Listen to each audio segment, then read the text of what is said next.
Huwag niyo akong hawakan. Bumaon ang boses ni Isabela sa ballroom na parang basag na salamin. Nakataas ang kamay ni Milagros matapos niya akong sampalin sa harap ng donors, doctors, vloggers at board members ng Santuario Life Care. Sa likod niya, umiikot pa rin ang malaking LED screen na may mukha ng ama kong namatay 6 na buwan na ang nakalipas. Humarap ako sa stage, dumudugo ang labi, at itinapat ko ang maliit na silver flash drive sa ilaw. Bago ninyo ako palabasin bilang baliw, ipaliwanag muna ninyo kung bakit may CCTV ako ng tatay kong naglalakad sa restricted wing noong gabi ng sarili niyang memorial. Biglang tumahimik ang buong ballroom. Umigting ang panga ng asawa kong si Anton. Umabante ang pinsan kong si Dra, Noemi. At sa mismong sandaling iyon, alam kong wala nang babalikan. May lihim sa bangkay na inilibing namin. At ngayong gabi, may isa nang mapipilitang magsinungaling ng live kung nasa side mo si Isabela o gusto mong hulaan kung sino ang unang babagsak. Mag-comment ka habang maaga dahil lalong didilim ang sikreto. Ako si Isabela Llorente, 40 anyos, at kung may isang bagay na matagal kong natutunan sa pamilya namin, iyon ay ito. Sa Pilipinas, maraming negosyong nabubuhay sa awa, sa utang na loob, at sa magandang imahe. Kapag hawak mo ang ospital, foundation, at media contacts, kaya mong gawing santo ang mandarambong at gawing baliw ang taong may ebidensya. Ang hindi nila alam, sanay akong magbilang ng butas sa sistema kahit ngumiti pa ang kaharap ko. Hindi ako surgeon, hindi ako celebrity doctor, hindi rin ako babae ng ribbon cutting at photo op.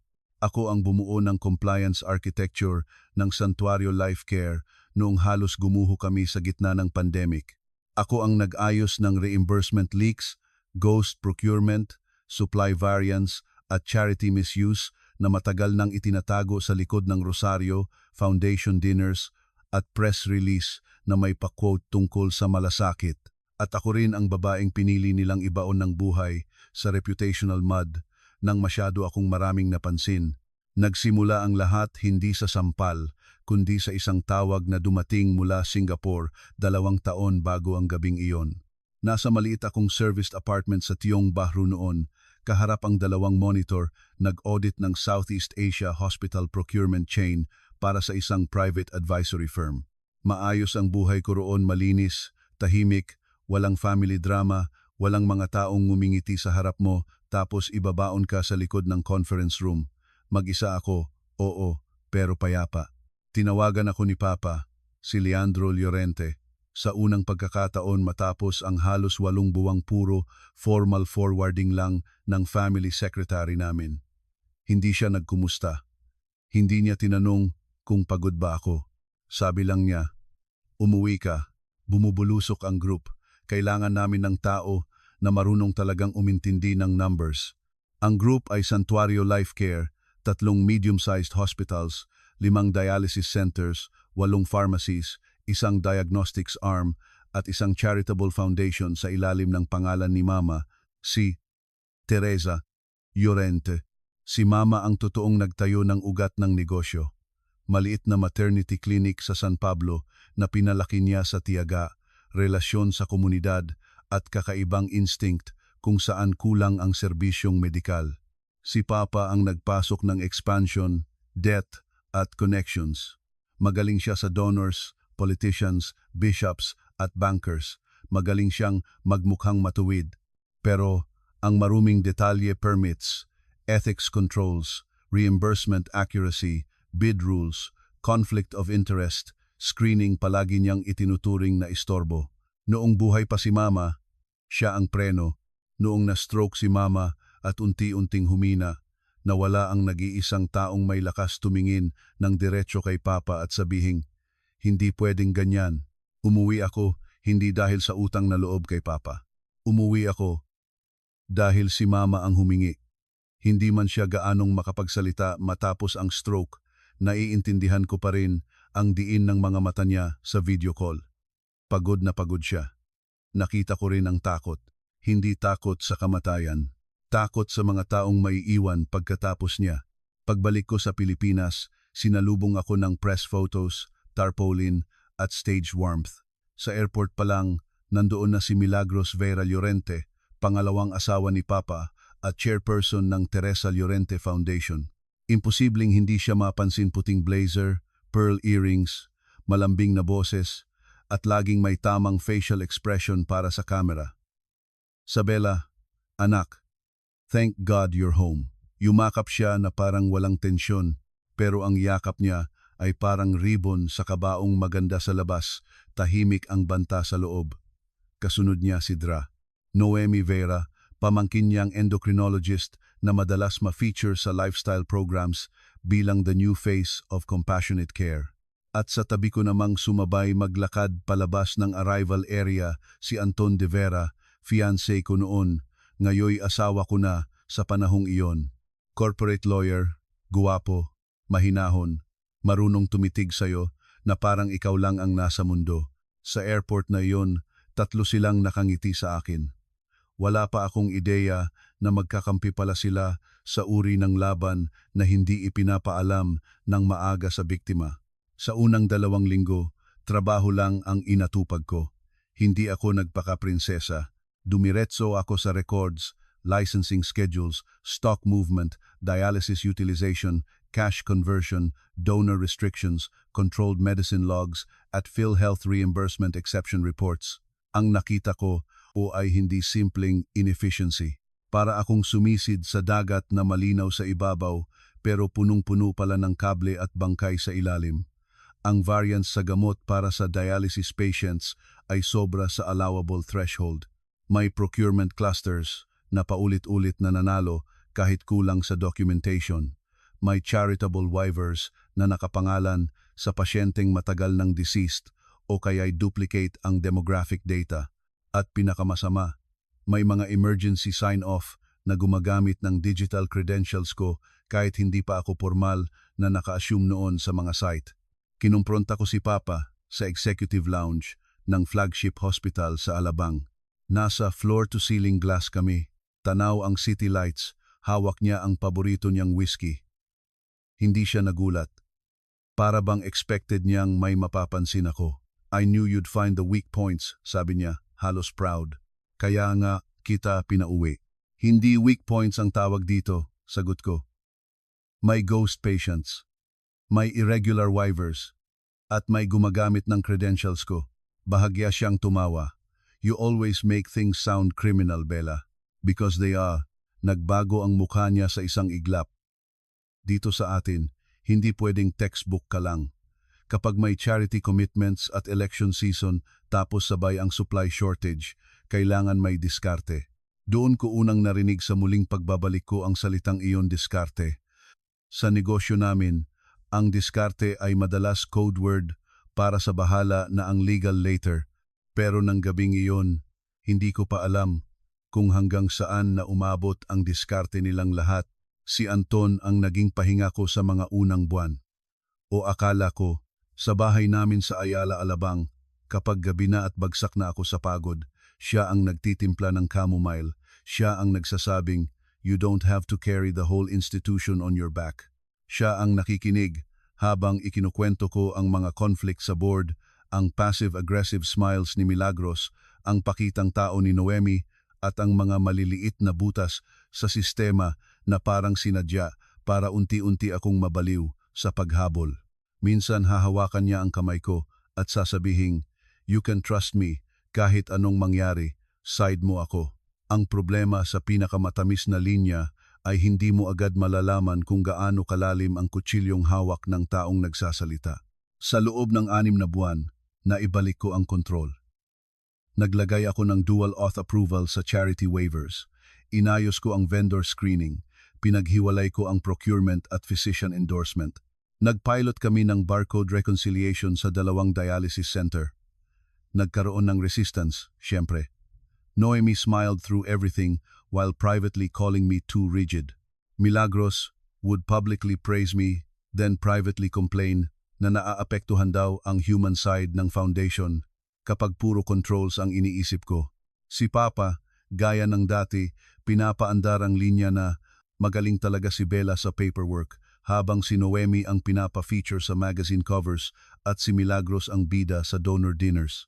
Hindi ako na-offend sa kakulangan ng credit. Sanay na ako roon. Ang hindi ko kayang sikmurain ay ang paulit-ulit na pagtatangkang gawing ornamental ang trabaho ko habang ginagamit ang kredibilidad ko para ilusot ang hindi pwedeng ilusot. Lumala ang lahat nang pumasok ang St. Bernadette Renal Project, isang malaking expansion sa Laguna at Batangas na nakatali sa international equipment financing, local political endorsements at multi-year charitable subsidy program. Sa papel, napakalaking tulong nito sa kidney patients sa South Corridor. Sa aktual, sobrang laki rin ng perang gagalaw, kaya sobrang dami ring gustong makikain. Nakita ko agad na overcommitted kami sa CAPEX at may kahina-hinalang pressure na bilisan ang commissioning ng machines kahit kulang pa sa training at service certification. Tinanong ko si Noemi kung bakit may 3 units na pumasok sa utilization reports gayong nasa warehouse pa raw ayon sa site engineer. Ngumiti lang siya at sinabing, "Admin lag. You know how provincial sites are." Hindi ko siya pinaniwalaan. Hindi dahil sa tono niya, kundi dahil sanay akong amuyin ang sandaling may naghahalo ng katotohanan at kasinungalingan. Noong humingi ako ng serialized maintenance proof, sinabi ni Anton na masyado akong aggressive. "You're making enemies we don't need," sabi niya habang nagdadrive kami pauwi. Hindi lahat ng deviation intent to defraud. Minsan, kailangan lang ng breathing room. Laging ganyan ang simula, sagot ko. Breathing room hanggang maging body bag. Natahimik siya. Akala ko napikon lang. Ngayon, alam kong nag-iisip na siya noon kung gaano kalayo ang narating ng pagka-curious ko. 3 linggo matapos ang argumentong iyon, biglang na-aksidente si Papa o iyon ang official story. Galing daw siyang Lucena para makipagkita sa isang bishop donor nang mahulog sa gorge ang SUV na sinasakyan niya sa isang madulas na bahagi ng kalsada sa Quezon. Nasunog daw ang sasakyan, closed casket ang burol, sobrang bilis ng lahat. Grief counselors, press advisory, black ribbons sa lahat ng branches, candlelight vigil, tribute videos. Si Milagros, syempre, sentro ng awa ng publiko, balong may dignidad, piniling ipagpatuloy ang misyon. Si Noemi, ang young doctor, stepping up.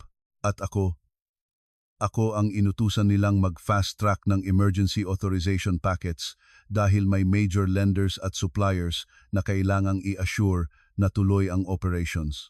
Sa gitna ng pagluluksa, may isang maliit na detalye ang kumagat sa isip ko. Si Papa ay may titanium cervical plate mula sa surgery 5 taon na ang nakaraan. Alam ko dahil ako ang nag-asikaso noon ng insurance appeal nang ayaw bayaran ang imported implant. Kapag matinding sunog ang nangyari, pwedeng masira ang katawan. Oo, pero ang implant, may record iyon, may serial, may retrieval notation dapat sa medical legal summary o sa cremation handling documents. Wala. Tinawagan ko ang contact ko sa pathology. Bigla siyang naging malamig at sinabing restricted na raw ang file access. Nang itanong ko kung sino ang nag-restrict, mahina niyang sinabi, "Order from the family office." Hindi pa iyon sapat para sigawan ko ang buong bahay na buhay si Papa. Pero iyon ang unang gabing hindi ako nakatulog. Katabi ko si Anton sa kama. Mahimbing ang tulog niya. Habang ako'y nakatitig sa dilim at nagbibilang ng bagay na hindi nagmamatch, implant record, sealed coffin, restricted file, accelerated board resolutions, at bigla ang pressure na ako ang pumirma sa continuity certifications ng expansion project. Kinabukasan, pinatawag ako ni Milagros sa Foundation Villa sa Tagaytay. Doon siya madalas mag-host ng intimate prayer luncheons at donor tea sessions. Nang araw na iyon, wala siyang pearls. Simple black dress lang, walang makeup na halata, eksaktong hitsura ng balong dapat kaawaan. Pinaupo niya ako sa sunroom na amoy puting rosas. "Bella," malumanay niyang sabi, "you know your father trusted you with the hard things. Kailangan naming mag-move fast bago kumalat ang takot sa institutions. I need access to the complete medical legal packet first. Tumigil siya sa paghalo ng tsaa. Anong connection noon? Because there are anomalies. Tumaas ang kilay niya. Grief is making you suspicious. Hindi grief ang tawag kapag may implant na nawawala sa records. Sa unang pagkakataon, nakita ko ang totoong mata ni Milagros, hindi iyong soft at concerned, kundi malamig, mapanukat, at sanay manghuli ng mahihinang pulse. Magpahinga ka muna, sabi niya. You've always had a tendency to spiral when you're under stress. Isang simpleng pangungusap, pero doon nagsimulang itayo ang narrative na baliw ako. Sa loob ng sumunod na buwan, parang may kumakain sa likod ng buhay ko. Una, napansin kong ang mga request ko for access sa archived files ay nire-route sa legal at hindi na sa records management. Ikalawa, may mga internal email thread na lumalabas na galing sa account ko na parang pumapayag akong i-waive ang certain supplier red flags. Ikatlo, may pumutok na issue tungkol sa missing fentanyl patches sa one hospital branch at kahina-hinalang nasa trail ko raw ang override request. Nang ipakita sa akin ni HR ang system screenshot, malamig akong ngumiti. Peke ang timestamps. May isang bug sa old approval layer na tanging taong matagal nang gumagamit ng system ang mapapansin. Mali ang formatting ng time zone field kapag hindi galing sa tunay kong token. Dinala ko ang concern kay Anton. Imbes na kampihan ako, sinabi niyang huwag daw akong magpadalos-dalos. If you accuse the wrong people while everyone is grieving, mas lalo kang magmumukhang unstable. Unstable? Mahinahon kong ulit. Napatingin siya sa akin na parang wala lang. I'm just saying optics matter. Noon ko naramdaman ang unang tunay na lamig mula sa kanya. Hindi iyon simpleng pagod ng asawa. Iyon ang distansyang may pinoprotektahang ibang interes. Nang sumunod na linggo, tinanggal ako sa 2 critical signatory roles for rest and recovery. Ang memo ay may pirma ni Milagros, may supportive note ni Noemi, at legal concurrence ni Anton. Ang dahilan, temporary wellness accommodation due to bereavement fatigue. Gusto kong matawa sa kapal. Wellness, accommodation. Sa Tagalog, inaalis ka na sa controls habang dahan-dahang isinusulat na problema ka. Hindi ako sumabog. Hindi ako nagwala. Mas lalong hindi ako umiyak sa conference room nila. Ngumiti lang ako. Kinuha ang printed memo at umuwi. Pagdating sa bahay, binuksan ko ang backup phone na ginagamit ko para sa off-network field verifications. Wala sa pamilya ang may alam noon. Doon ko sinimulang i-mirror ang ilang emails, screenshot ang abnormal routing at itabi ang bawat inconsistency. Ang taong gusto kang palabasing delusional ay natatakot sa iisang bagay. Dated, verifiable evidence. Isang gabi, pauwi ako. Galing STA. Rosa Branch. Nadatnan kong bukas ang home office na namin kahit lampas 11:00 na. Nandoon si Anton, nakaroll ang sleeves, kausap sa speakerphone ang isang lalaking hindi ko kilala ang boses. Huminto ako sa hallway nang marinig ko ang linyang, "She still thinks this is about compliance. Keep her focused on the meds issue. Don't let her trace the foundation transfers yet." Tumigil ang paghinga ko. Maya-maya, sabi pa ng lalaki, "Kanino yon?" Tanong ko. Wala siyang kabit sa boses. Client. Anong client ang nagsasabing huwag akong makatrace ng foundation transfers? Tumayo siya. Bella. Stop listening to fragments and building stories. At ang father? Aling father ang stable ang setup? Tumigas ang panga niya. You're exhausted. Hindi ko siya sinampal. Mas gusto kong maalala niya ang katahimikan ko noong gabing iyon. Lumapit ako, kinuha ang tumbler na nasa mesa niya at inangat. Mainit pa ang kape. Ibig sabihin, matagal-tagal na ang tawag. Kapag sinabihan mo ulit akong exhausted imbes na sagutin ako, matatapos ang usapan natin sa paraang hindi mo gusto. Ngumiti siya ng manipis. Threat ba yan? Hindi. Forecast. Kinabukasan, nasunog ang maliit kong archive cabinet sa office ko. Electrical fault daw, pero ang cute, dahil tanging drawer ko na may old reconciliation notes ang tinamaan samantalang untouched ang katabing papers. Wala na akong alinlangan na may giyera. Hindi pa lang nila alam na fully aware na ako. Sa puntong iyon, may dalawang choice ako. Dumiretso sa NBI o tumahimik muna at intindihin kung sino-sino ang magkakaugnay. Pinili kong intindihin muna. Hindi sapat ang hinala sa mundo ng mga taong sanay gumawa ng counter story. Kailangan kong makita ang buong skeleton. Ang unang crack ay nanggaling sa pinakamatandang tao sa bahay ng pamilya, si Yaya Belen. Mahigit 30 taon na siyang nasa amin. Siya ang witness sa lahat ng dining table smiles, sa lahat ng sermon ni Papa, sa lahat ng silent crying ni Mama sa chapel room. Isang hapon, habang nagpapaalam ako matapos ang awkward lunch sa ancestral house, inabutan niya ako ng rosary pouch. Naiwan daw ni Ma'am Teresa para sayo, bulong niya. Pagdating ko sa kotse, binuksan ko iyon, walang rosaryo, isang susi ng lumang cabinet at maliit na papel lang, huwag sa bahay, sa lumang pharmacy. May isang lumang Llorente pharmacy sa San Pablo na matagal nang sarado matapos i-consolidate ang retail chain namin. Doon unang nagtrabaho si Mama bilang volunteer bookkeeper noong maliit pa lang ang clinic. Kinagabihan, nagmaneho ako roon ng walang driver. Madilim, amoy alikabok, at lumang kahon. Sa likod ng dispensary shelves, may steel cabinet pa rin na gumagana ang lock. Pagbukas ko, hindi sentimental items ang bumungad kundi mga hard drive, notebooks at brown envelopes na nakalabel sa sulat kamay ni Mama, Foundation, Lucena House, Vehicles, Donations, M para kay Milagros. Umupo ako sa sahig at isa-isang binuksan ang laman. Nandyan ang photocopy ng dating title ng isang beach property na nailipat sa foundation temporarily. Nandyan ang listahan ng donor pledges na hindi pumasok ng buo sa official books.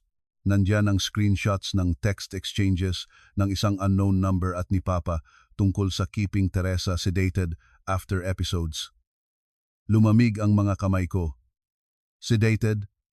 Anong episodes? Ang pagkakaalam ng lahat, ang huling taon ni Mama ay natural decline pagkatapos ng stroke. Pero sa notebook ni Mama, may entries tungkol sa dizziness after evening tea, unexplained confusion, at isang line na paulit-ulit. Hindi ito normal. Sa isang hidden sleeve ng notebook, may tiny voice recorder. Pinakinggan ko sa kotse habang umuulan sa labas ng lumang pharmacy. Mahina ang boses ni Mama, pero malinaw. If anything happens to me and later they say, I was simply getting weaker, huwag agad maniwala. May pinapalitan sa meds ko. Hindi ko pa mapatunayan. Watch the foundation. Watch Milagros. And if Leandro says it is all stress, he is lying. Hindi ako umiyak. Ang nangyari sa loob ko ay mas masahol. Para akong pinutulan ng natitirang ugat na kumokonekta sa salitang pamilya. Hindi na ito tungkol sa pera, signatories, o pagiging invisible daughter. Kung tama si Mama, hindi lang pandarambong ang nasa harap ko. May lason na ang ugat ng buong bahay. Mula noon, mas mabilis ang bawat galaw ko. Tinawagan ko ang dating pharmacist ni Mama na si Tita Nene. Matagal nang retired at nasa Calamba na. Nagkita kami sa loob ng isang bakery na halos sarado na ang oven. Nang ipakita ko sa kanya ang screenshots at lumang notes, bigla siyang namutla. May isang panahon, sabi niya, na pinapapalitan ni Ma'am Milagros ang timing ng sedatives ni Teresa. Sinabi niya approved daw ni Sir. Nagduda ako, pero hindi ko na ituloy kasi nilipat ako sa branch after 2 weeks. Bakit ngayon mo lang sinasabi? Napayuko siya. May anak akong nasa nursing school noon. Alam mo naman kung gaano kalawak ang impluensya ng tatay mo. Galit ang gusto kong maramdaman sa kanya, pero ang mas totoo ay lungkot. Ilang buhay ang ginawang duwag ng kapangyarihan ni Papa. Ilang tao ang pinapili sa pagitan ng tama at ng pangtuisyon ng anak. Habang lumalalim ang ebidensya, unti-unti ring lumilinaw ang role ni Anton. Hindi siya simpleng asawang naipit lang sa family politics. Nakakita ako ng retainer trail sa isang set ng documents ni Mama, ang law firm na matagal nang nakapangalan sa kanya bago pa kami ikasal ang nag-handle ng discrete asset structuring para sa santuario expansions. Ibig sabihin, malapit na si Anton sa orbit ni Papa at Milagros bago pa ako niligawan. Nang harapin ko siya, hindi na siya nag-acting ng todo. Sa study namin, hinarap ko siya na may 3 document sa mesa. Old engagement note niya sa family office, recent legal concurrence sa wellness memo ko, at contact log ng anonymous number na pareho sa numerong narinig ko sa tawag niya. Gaano katagal? Diretso kong tanong. Umupo siya. Pagod ang mukha pero walang remorse. Anong gusto mong sagot? Gaano katagal kitang minahal o gaano katagal na akong involved sa restructuring? Sabihin mo na lang ang hindi insulto sa talino ko. Huminga siya ng malalim. Bago pa tayo nagkakilala professionally, may access na ako sa outer ring ng group. Tapos, niligawan mo ako. Because you were brilliant. Napatawa ako, mababa at halos walang tunog. Brilliant enough to marry. Brilliant enough to use. Tumingin siya sa akin na parang may gusto pa siyang iligtas sa itsura niya. Nagsimula ako bilang counsel. Totoo. But what we had was not fake. Anong parte ang totoo? Yung pakikinig mo sa bawat takot ko para alam mo kung saan ako dudurugin. Sumikip ang boses niya. Hindi kita gustong saktan. Pero ginawa mo. Hindi siya sumagot. At sa hindi niya pagsagot, mas marami siyang inamin kaysa sa anumang paliwanag. Nilisan ko ang bahay gabing iyon. Hindi ako nag-impake ng marami. Laptop, backup drives, ilang damit, at ang steel envelope case ni Mama. Lumipat ako sa lumang condo unit sa Mandaluyong na dati kong inuupahan bago kami nagpakasal ni Anton. Mababa ang kisame, masikip ang kitchen, pero sa unang pagkakataon sa ilang taon, nakatulog ako nang hindi nangangambang may nakikinig sa pader. Doon ko sinimulang buuin ang mapa. Foundation transfers papunta sa shell suppliers. Equipment financing na nakaangkla sa units na hindi pa operational. Sedation irregularities sa records ni Mama. Restriction ng medico-legal file ni Papa. Fake wellness narrative laban sa akin. At sa gitna ng lahat, isang tanong, buhay ba talaga si Papa? Ang sagot ay dumating sa paraang halos sinampal ako ng tadhana. May tumawag sa akin mula sa private number, boses lalaki, paos, Miss Llorente. Nag-yes ako, huwag mo nang hanapin ang body report. Hanapin mo ang Old Chapel Wing sa Santuario Tagaytay, Retreat. May dahilan kung bakit walang pumapasok doon. Bago ko pa matrace, pinatay na ang tawag. Hindi ko alam kung trap iyon. Pero sa puntong iyon, halos wala na ring pwedeng mawala sa akin maliban sa natitira kong tiyaga. Kinabukasan, gumamit ako ng lumang service pass ng maintenance contractor na hindi pa nade-deactivate at dumiretso sa Tagaytay Retreat. Ang place ay ginagamit ng foundation para sa spiritual healing sessions, donor weekends at restorative privacy para sa selected patrons. Tahimik. Masyadong tahimik. Sa likod ng Old Chapel Wing, may service corridor na amoy bleach at kulob. Bumaba ako sa makitid na hagdan, ilaw lang ng phone ang gamit, may 2 locked doors. Ang isa ay storage. Ang ikalawa may bagong keypad at tahimik na air conditioning hum sa loob. Nang marinig ko ang mahinang kalabog mula sa kabila, sumikip ang dibdib ko. Hindi ko mabuksan ang pinto. Pero sa gilid may vent slot na sapat para sa kamera ng phone. Ipinasok ko iyon, kinapa ang angle at doon ko nakita, hindi buong mukha, pero sapat. Isang lalaking payat, may puting buhok, nakakardigan, nakatalikod habang naglalakad papunta sa kama. Huminto siya, humawak sa leeg sa eksaktong paraan ng laging ginagawa ni Papa kapag sumasakit ang dating surgery scar niya. Ang gayet, ang balikat, ang habit, walang ibang tao iyon. Buhay si Papa. Nanghina ang tuhod ko, pero hindi ako bumagsak. In-record ko ang ilang segundo ng video, pinatay ang light, at umalis bago may makapansin. Sa kotse, nanginginig ang mga kamay ko, hindi dahil sa takot, kundi dahil sa galit na halos masuka ako. Nagpa-memorial sila, nagpaluha, nagpa-prayer vigil. Habang buhay siya, nakatago sa retreat wing na funded partly by charitable donations. Hindi ko agad inilabas ang video. Wala pa akong kompletong konteksto. Bakit siya nagtatago? Sakit? Escape plan? O may mas malaking dahilan? Sa mga susunod na araw, mas pinili kong sundan ang pera at katawan ng kasinungalingan. At doon pumasok si Gideon Rojas sa kuwento. Si Gideon ay dating internal auditor na minsang na-bypass ni na Papa dahil masyadong rigid. Actually, tinanggal siya 3 taon na ang nakakaraan matapos niyang kwestiyunin ang charitable dialysis rosters. May reputasyon siyang suplado at walang pasensya sa politics, kaya natural, hindi siya tumagal sa amin. Noong nag-message ako, isang line lang, need to talk. It's about Teresa and the dead patients. Sumagot siya agad, finally. Nagkita kami sa car park ng isang grocery sa STA. Rosa, hindi sa coffee shop, hindi sa office. Inabot niya sa akin ang external drive. Backups from before they locked me out, sabi niya. Hindi ko nilabas kasi kulang pa. Pero kung totoo ang hinala mo, sapat na ito para lumubog sila. Sa drive na iyon ko nakita ang isa pang layer ng kabulukan. May cluster ng dialysis claims na paulit-ulit ang patterns. Same transport reimbursements, same timing, same supportive lab pathways.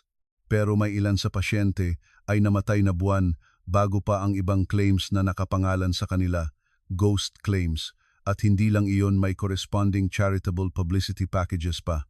Ibig sabihin, ginagamit ang mga mukhang mahihirap na pasyente para sa donor emotion tapos pagkakakitaan pa sa back-end. Totoo ba to? Tanong ko kay Gideon. Kahit alam kong oo, masama pa diyan, sabi niya. May ilan sa ghost claims na ginamit para mag-justify ng extra machines at supplies, overbilled, under-delivered. Biglang nag-connect ang lahat. Kaya minamadali ang St. Bernadette Project. Kaya mahalaga ang reputasyon ko sa lenders. Kaya kailangan akong palabasing unstable bago sumabog ang claim reviews. Bakit ka tumahimik noon? Tumawa siya ng mapait. Because I thought your mother would fix it. Then she got weaker. Then your father promoted the people asking fewer questions. Sa gabing iyon, tumawag sa akin si Noemi.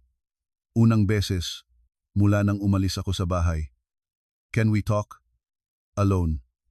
Nagkita kami sa isang 24-tower cafe sa Ortigas, sa sulok na malayo sa kameras. Nakakap siya, walang makeup. Halatang hindi sanay pumunta sa lugar na walang host table. You're digging too deep, bungad niya. Translation, tama ang hinuhukay ko. Napatingin siya sa paligid. Hindi lahat ng tingin mong alam mo ay tama. Then fix me. Anong mali? Matagal bago siya sumagot. Your father is alive. Hindi ako kumurap. I know. Napaluwa siya ng hangin. Of course you do. Tinapik niya ang mesa gamit ang daliri. Hindi makatingin sa akin ng diretso. May degenerative condition siya. After the accident, before the accident, actually. Hindi public knowledge. Nagsimula na siyang magkaroon ng episodes. Hindi siya pwedeng humarap sa lenders o board ng ganong kalala. So they staged the death. They. Sino ang they? Hindi ako ang nagplano. Pero alam mo, after the fact, napangiti ako ng mapait. Umiling siya. Listen to me. The fake death was originally about succession panic and creditor confidence, but it got bigger. Milagros took control. Anton drafted the containment structure. Nang mapansing may mga claim anomalies ka nang sinusundan, ikaw na ang ginawang convenient threat. At si Mama, doon lang tumingin ng diretso si Noemi sa akin at doon ko nakita ang totoong takot. I don't know everything. Hindi ko tinanong kung everything. Tinanong ko si Mama. Natahimik siya. Then whispered, Your mother was not supposed to die that early. Nagalit ang buong katawan ko pero pinilit kong manatiling malamig. Explain, May sedation protocol for agitation. Compassionate comfort. Iyon ang tawag ni Milagros. Papa mo approved. Pero may isang month na nagbago ang stock source. Hindi ko iyon nahawakan personally. Nang nag-crash si Tita Teresa, pinilit ang narrative na progression lang. May proof ka. Umiling siya. Wala akong dinala at hindi rin ako saint. Nakikinabang din ako sa system. Anong gusto mo sa akin? Immunity? Warning. Humigop siya ng kape na malamig na. Milagros thinks you're emotional. Anton thinks you're cornered. They're planning to put you on psychiatric hold if you make a scene using the memorial footage. Saglit akong natawa. Don't underestimate her. Too late. Na-overestimate ko pa nga. Bago siya umalis, nagsabi siya ng isang bagay na tumatak. There is one document no one talks about. A codicil your mother signed 3 days before the final crash. A codicil. Hindi will, hindi trust ledger, kundi amendment. Ibig sabihin, may huling galaw si Mama bago siya tuluyang nawala sa sariling boses. At kung totoo iyon, may dahilan kung bakit desperado silang hanapin ako bago ko iyon makita. Hindi ko na hinintay na sila ang maunang tumira. Sa tulong ni Gideon, ng dating nurse manager ni Mama na si Evelyn, at ng isang medtech na may utang na loob kay Mama, sinimulan naming i-lockdown ang mga kopya ng ebidensya sa 3 magkakahiwalay na lugar. Hindi pwedeng iisa lang ang source. Hindi pwedeng basta mabura kapag may sumulpot na sheriff's order o hacking attempt. Nagpadala rin akong sealed notice sa 2 lenders at sa isang foreign equipment lessor. Active forensic concerns under protected disclosure. Hindi ko pa ibinubuhos lahat, pero sapat para hindi nila ma-quiet settle ang problema. Naturally, umatake sila. Una, may kumalat na blind item sa health business circles tungkol sa estranged heiress with dependency issues.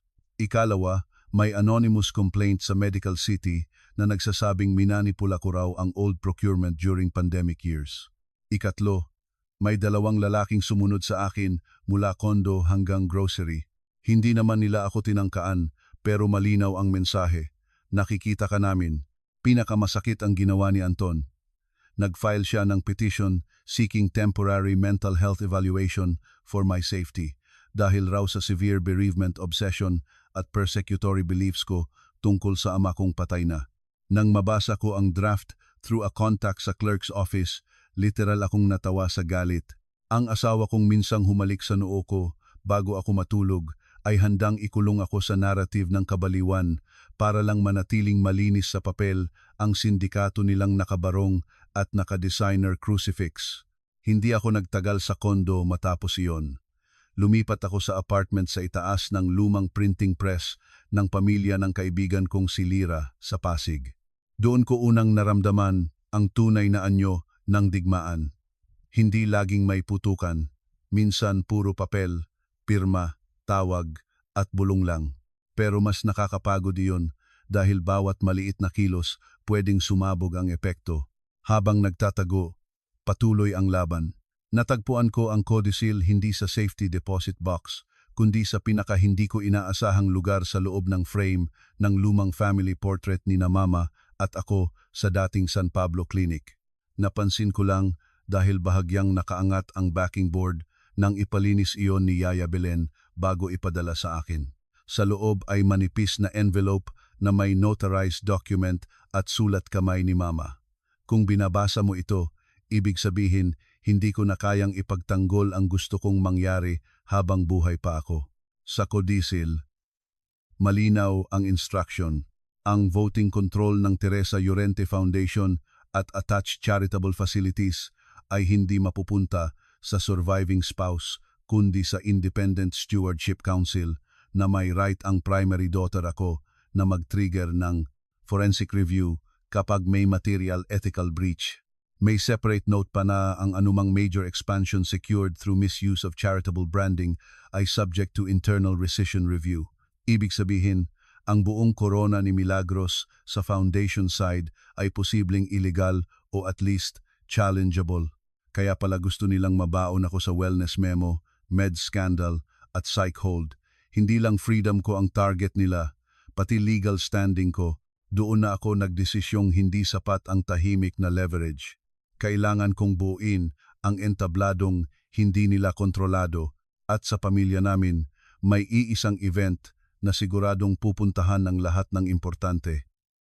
Ang annual Teresa Llorente Foundation Gala sa BGC, kung saan ilulunsad sana ni Milagros ang bagong Kidney Access Campaign at si Noemi ang gagawing mukha ng Next Generation Care.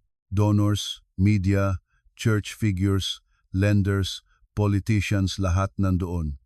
Perfect stage para sa mga taong umaasa sa imahe at perfect stage para basagin ang imahe. Pero bago ang gala, kailangan ko pa ng isang piraso, direct proof na alam ni Papa ang lahat at hindi lang siya invalid na tinatago. Dumating iyon sa tulong ng hindi ko inaasahang source ang private male nurse sa Tagaytay Retreat, si Joel. Tinext niya ako mula sa bagong SIM, "Ma'am, hindi ko na kaya." Pinagpapapirma ako sa false charts. Nagkita kami sa ilalim ng footbridge, malapit sa bypass, madaling araw. Inabot niya sa akin ang photocopies ng caregiver notes. Naka-indicate doon na alert and decision capable si Papa sa ilang sessions, may dictated instructions patungkol sa maintaining succession narrative at keeping Bella discredited until claim cycle stabilizes. Hindi siya simpleng bihag. Kasabwat siya. Baka mahina, baka may sakit, pero malinaw ang isip sa mga bahagi na mahalaga. Iligtas ang empire, ilubog ang anak. Noong nabasa ko iyon, saka lang ako tunay na nanginig. May isang bahagi ng puso ko na umasa pa ring baka si Milagros at Anton ang utak at si Papa ay pinahina lang ng sakit. Hindi pala. Gaya ng laging nangyayari sa makapangyarihang lalaki, kahit humihina ang katawan, buo pa rin ang kayabangan at karapatang mangwasak ng iba. Sa mga araw bago ang gala, parang hinahabol ako ng orasan. May attempt sa apartment. Buti na lang wala ako roon nang pasukin at halughugin ang mga drawer. Wala silang nakuha kundi isang decoy drive na puno ng lumang audit templates. May nagpadala rin ng bouquet sa office address ni Lira na may note, "Stop before someone else's mother dies." Hindi ko iyon tinapon. Itinago ko para sa fingerprints at ink analysis. Kapag desperado ang kalaban, dumudulas ang sophistication. Samantala, si Anton ay paulit-ulit na tumatawag. Noong una, hindi ko sinagot, pero may isang gabi na pinili kong pakinggan siya. "Bella," sabi niya sa telepono, pagod ang boses, "hindi pa huli ang lahat. We can still settle this." "Paano? Pipirma ako na baliw para malinis kayo. Hindi kita gustong mapahamak." "Anton, tapos na tayo sa script na iyan." Tahimik siya ng ilang segundo, saka bumigat ang tono. "May mga tao nang involved na wala ka ng control." "Funny. Akala ko ako ang wala ng control. You're provoking something bigger than family." "Bigger than family?" Mas malaki pa sa pagsinungaling sa publiko na patay ang tatay ko habang ninanakawan ninyo ang foundation at ginagatasan ang pangalan ng nanay ko. "Lower your voice." Natawa ako. "Ikaw ang nasa telepono. Hindi mo pa rin alam kung gaano kakatawa." Nagbago ang boses niya, halos pabulong. "I loved you in the only way I could." Doon ka dapat idemanda. Sa paggamit ng salitang love, nang wala ka naman palang alam na ganon. Binaba ko ang tawag at saka ako umiyak hindi para sa kasal, kundi para sa bahagi ng sarili kong naniwalang may isang lalaking hindi ako titingnan bilang access point. Tumating ang gala night na parang dahan-dahang humihigpit na lubid. BGC skyline, ilaw, host smiles, camera flashes, gown ng socialites, suits ng donors, violin sa background. Pumasok ako hindi sa main registration kundi sa service elevator ng ballroom kasama si Lira, si Gideon at isang maliit na team mula sa independent media platform na may utang na loob sa dating tulong ni Mama sa isang employee's dialysis case. Hindi ko kailangan ng sympathetic coverage. Kailangan ko ng neutral, live, hard backup, may copies ng video, caregiver notes, codicil, ghost claims pattern, at selected foundation transfer sa 3 device at 2 sealed packet. Kapag may biglang magpatay ng ilaw o mangagaw ng bag, lalabas pa rin ang kwento. Nasa stage si Milagros nang mag-umpisa akong maglakad papasok sa main hall. White gown siya, parang patron saint ng public generosity. Katabi niya si Noemi, polished at glowing. Sa isang table sa harap, nandoon si Anton, dark suit, controlled ang mukha, pero kita sa leeg ang pulse. Sa LED screen, umikot ang tribute video kay Papa the Visionary who gave until his last breath. Doon ako humakbang sa gitna ng aisle at nagsabi ng, "Huwag niyo akong hawakan." Sumunod ang sampal, ang flash drive, ang linyang nagpatigil sa buong ballroom. Bago ninyo ako palabasin bilang baliw, ipaliwanag muna ninyo kung bakit may CCTV ako ng tatay kong naglalakad sa restricted wing noong gabi ng sarili niyang memorial. Tulad ng simula, tumigil ang lahat. Ang maganda sa mayayamang tao, sanay silang makontrol ang ambiyanse. Kaya kapag may biglang katotohanang pumunit dito, mas malakas ang kalabog. Security. Malamig na. Sabi ni Milagros. Lumapit ka at sabay-sabay kong isesend sa donors ang file. Sagot ko. Nag-step forward si Anton. Bella, this isn't the place. Exactly. Kaya perfect. Pinilit ni Noemi ang mahinahong tono. You're distressed. Let's talk privately. Privately? Para may injection ulit? Para may bagong memo na unstable ako? May kumilos sa audience. Bulungan. Cellphones raised. May isang donor na nagsabi ng malakas, "What is she talking about?"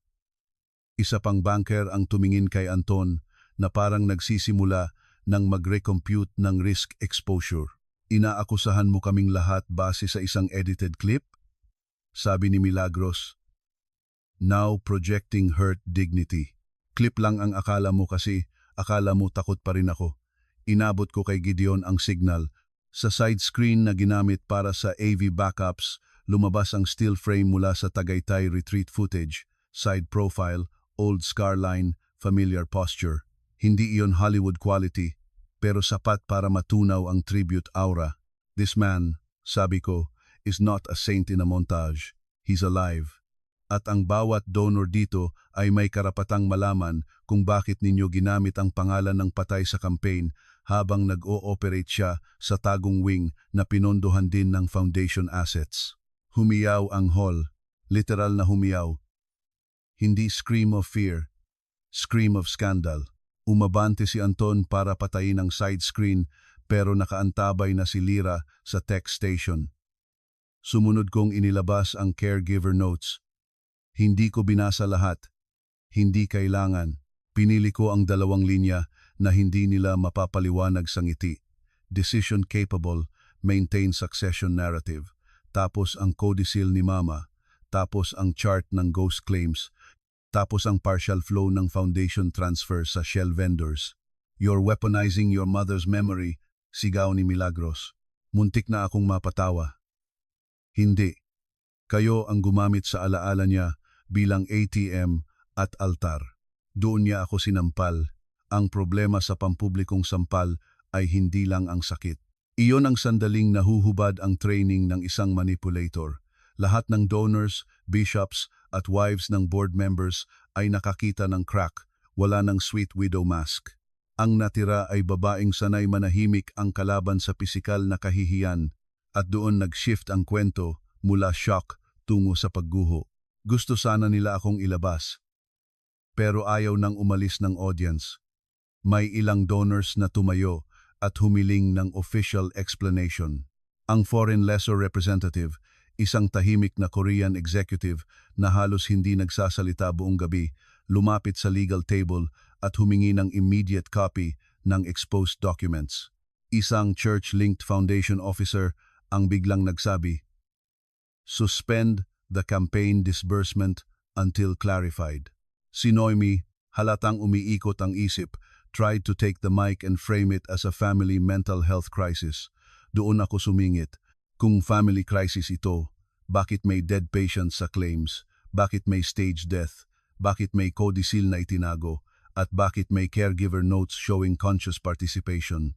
Sa gilid, nakita ko si Anton na hawak ang phone niya, marahil tumatawag ng damage control. Nilapitan ko siya sa stage mismo habang nakatutok ang cameras. Sabihin mo sa kanila, sabi ko, malakas pero steady, kung kailan ka pa naging counsel ng family office bago mo ako niligawan. Namutla siya. This is not relevant. Relevant ba ang pag-file mo ng psych hold against your own wife para mas madaling ipadismiss ang disclosures niya? May collective gasp. Ayun na. Sa teleserye ng May Kaya, hindi pera ang unang pumuputok. Reputasyon. Tumakbo palabas si Milagros matapos mag-utos na cut the feed. Pero huli na. Nakalive na ang fragments sa phones ng audience. Nasa messenger groups na. Nasa Viber ng donors, nasa private chats ng doctors. Ang tanong na, buhay ba si Leandro, ay pumutok sa loob ng 20 minuto na parang apoy sa tuyong talahib, hindi pa tapos doon. Dahil sa kaguluhan, may isang taong hindi ko inaasahang lalapit sa akin si Father Ruben, dating parish priest na matagal nang malapit kay Mama. Inabot niya sa akin ang maliit na sealed envelope na matagal na raw iniwan ni Mama sa kanya kung sakaling dumating ang gabing kailangan mo nang mawalan ng awa. Sa loob ay isang notarized affidavit mula sa dati naming driver. Nakasaad doon na sa mismong gabing na aksidente si Papa, hindi siya bumiyahe sa Quezon. Dinala siya sa Tagaytay retreat sa service van ng foundation habang ang registered SUV ay pinaandar ng ibang tao papunta sa crash route. Hindi na iyon simpleng twist. Iyon na ang pandurog. Sa loob ng 3 araw matapos ang gala, sumabog ang lahat. Lenders froze facilities. DOH and PhilHealth opened parallel inquiries. SEC demanded board explanations. NBI got interested dahil may staged death component at possible insurance fraud. Ang media na dati nabibili ng pa-soft interview ay biglang naging gutom sa dugo dahil masyadong makatas ang kwento. Hospital empire, fake death, ghost patients, widow slap, lawyer, husband betrayal, at dead mother notes. At dahil hindi ko gusto ang gulo pero kailangan ko ng tamang forum, ako mismo ang naghain ng petition para sa independent receivership sa charitable arm at asset preservation sa key entities. Noong una, akala ng mga tao tapos na ang laban sa gabing iyon. Pero ang totoo, doon pa lang nagsimula ang tunay na gera. Kapag nahuli mo na ang isang manipulator sa stage, mas mapanganib siya sa backstage. Nagtago si Milagros. Si Noemi naglabas ng statement na she was merely a physician and had no knowledge of financial misconduct beyond clinical duties. Si Anton nagsimulang maghanda ng narrative na he acted in good faith as counsel relying on client representations. At si Papa, lumabas ang official leak na alive but under medical distress at ang staged death do ay emergency privacy protocol due to credible threats. Grabe ang kapal. Privacy protocol. Parang luxury spa package ang fake funeral. Hindi ko sila pinayagang mag-rebrand. Sa preliminary inquiry, dinala ko ang driver affidavit, caregiver notes, codicil, selected claims evidence at isang bagay na matagal ko nang tinatago, ang old audio clip mula sa recorder ni Mama kung saan naririnig ang boses ni Papa na nagsasabing, "If Teresa questions the waivers again, adjust the night meds. I don't want another scene during Donor's dinner." Hindi full murder confession, hindi cartoon villain speech, pero sapat para ipakita ang pattern ng control, sedation, at his role in what happened to Mama.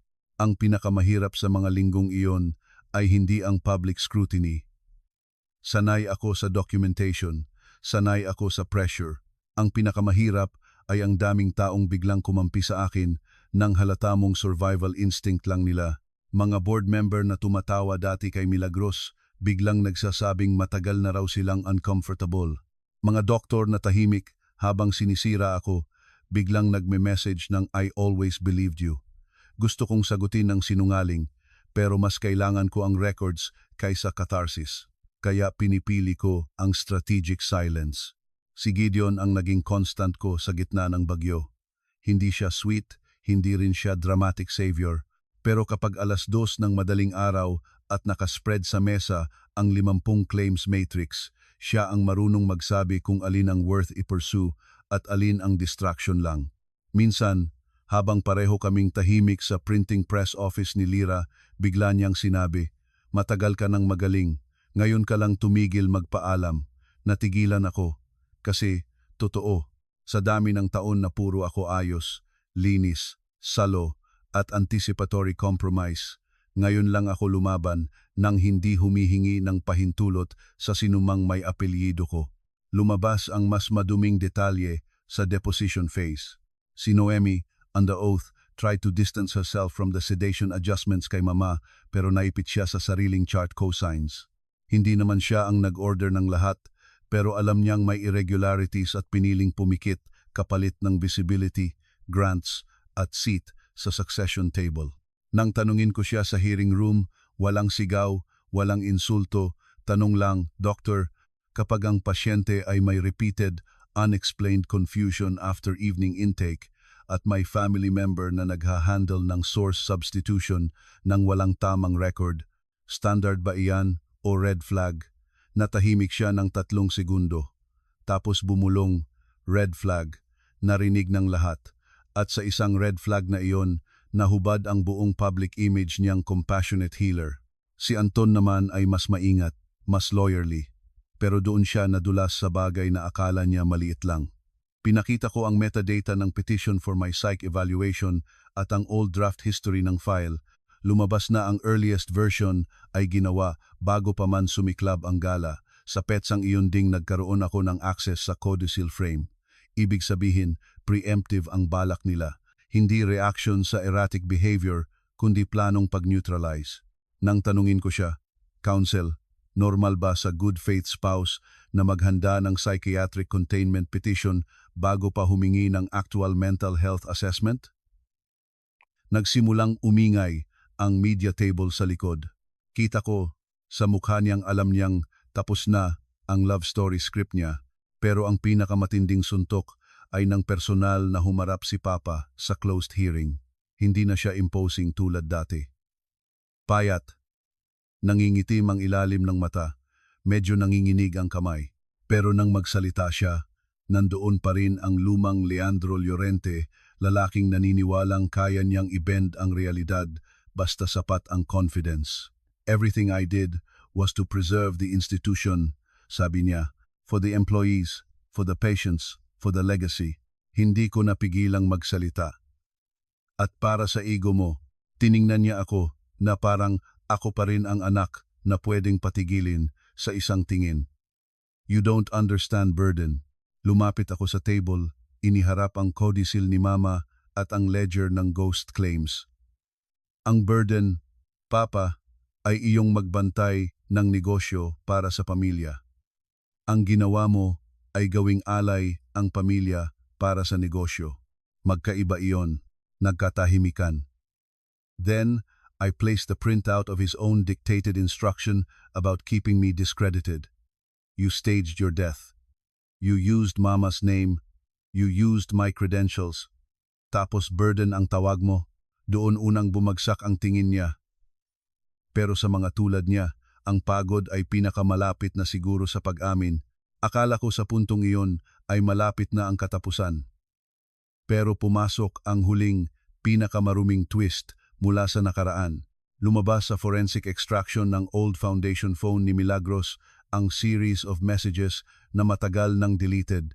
Hindi lang si Anton ang matagal nang nakakabit sa family office bago niya ako niligawan. May draft property agreements din pala na nagbabalak ilipat ang ilang rights sa future children of Bella and Anton into a trust effectively controlled by Milagros. Ibig sabihin, planado nilang gawing breeding vessel at legitimacy bridge ang kasal ko. Hindi lang ako asawa, asset conduit ako. Kapag nagkaanak kami, mas magiging mahirap hamunin ang succession map dahil magkakaroon sila ng susunod na generation cover. Nang mabasa ko iyon, literal akong nasuka sa CR. At may isa pa, ang totoong biological father ni Anton ay hindi kung sino ang akala ng publiko. Siya pala ay anak ng matagal ng fixer-broker ni Papa na ginamit para magdala ng quiet political money sa foundation procurement channels. Hindi kailangan ng incest o sensational nonsense para maging nakakadiri ang katotohanan. Sapat nang malaman mong ang lalaking pinakasalan mo ay halos pinalaki para maglingkod sa ecosystem na sisira sa'yo kung kailangan. Hindi man siya ipinanganak para sa akin, pero hinubog siya ng sistemang iyon para gamitin ako. Noong hinarap ko si Anton sa holding room matapos lumabas ang trust drafts, wala na akong luha o galit, pagod at linaw lang. So all this time, pati possibility ng magiging anak natin, line item lang sa inyo. Humawak siya sa bakal na mesa, bagsak na ang balikat. I didn't know about the child trust drafts at first. At later, hindi siya sumagot agad. Then, later, I told myself it was contingency planning. Contingency for what? Power struggles. Doon ko siya tuluyang nilibing sa isip ko. Hindi sa affair, hindi sa psych hold, kundi sa kakayahan niyang tawaging contingency planning ang buhay ng taong minahal daw niya. Nang tuluyang umusad ang formal cases, nagkaroon ng offers, settlement, quiet restructuring, foreign exit package, resignation agreements with mutual non-disparagement. Sabi ng ilan, kunin ko na raw, manalo na raw ako sa pera at umalis. Pero may mga pasyente sa ghost claims na hindi na makapagsasalita. May nanay akong pinatahimik ng dahan-dahan. May pangalan akong halos ipinasok sa psychiatric cage. Hindi sapat ang pera. Kailangan may record. Kailangan may official finding. Kailangan may aral na hindi pwedeng EPR. Kaya itinuloy ko. Hindi revenge sa anyong hysterical breakdown. Revenge sa pormang napakalinaw na hindi mo maikakahon sa woman scorned. Forensic schedules, sworn testimony, asset tracing, chain of custody logs, independent toxicology review ng retained samples ni Mama na, sa awa ng Diyos at pagiging maingat ng old medical archivist, may portions pang preserved. Nang lumabas ang toxicology opinion na consistent sa cumulative sedative irregularity at not fully explained by recorded prescription protocol, doon ko nakita si Milagros na unang beses nawalan ng composure sa public corridor. Hindi mo alam ang hirap ng pag-aalaga sa may sakit. Singhal niya sa akin sa hallway, walang kamera sa mismong sandali pero maraming tao sa paligid. Lahat tayo may pinagdadaanan, sagot ko.